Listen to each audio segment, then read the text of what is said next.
Sometimes I feel like I'm gasping for air, even if it's just smoke. When I'm around these people who don't seem to know that there are things outside these four walls that I can't seem to stop from closing in on me.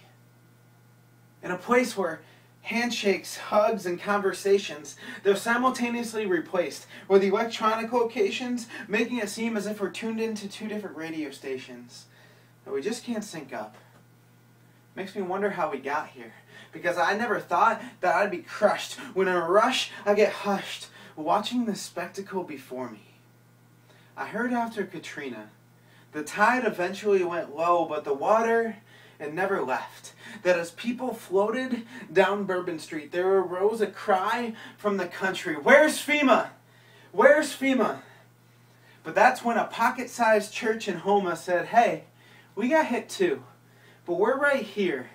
We're here to dry the tears of those who are near without fear, so all this agony can be out of our atmosphere." And I soon meet Quincy, overwhelmed by damp walls that once held the radiance of his wife and daughters.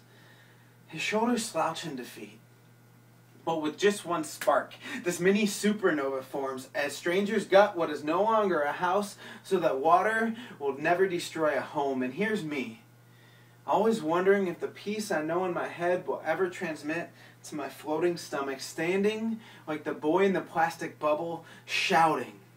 I'm curiously pondering why my hands are in shackles, so before I cried, I had to decide to hide my pride so that I could provide worldwide with my voice amplified all that my soul can offer. And right now that's poetry. But that never stops my knees from shaking every time that I'm poised on my soapbox, willing to remind anyone that will listen that the pictures they see on TV aren't photoshopped. That there is pain outside waiting 2 minutes for a latte. That life, it won't just kick you in the shins, but will body slam you on concrete. Yet the human body, it never stops striving for healing. There were families that as the hurricane's flood water rose, cut a hole in the roof with a chainsaw so that those in the helicopters might save them. Fathers shoving their children through the attic, their toes shivering, dipping in the water. And this quickly becomes a memory too traumatic to erase. But it was out of those houses, the ones spray painted with the number of dead inside, that came life. Like the town of Thibodeau. Its barren land was never planned for refugees, but it was reconstructed when outsiders grabbed hammers and nails. And now all that remains are permanent structures of beautiful life.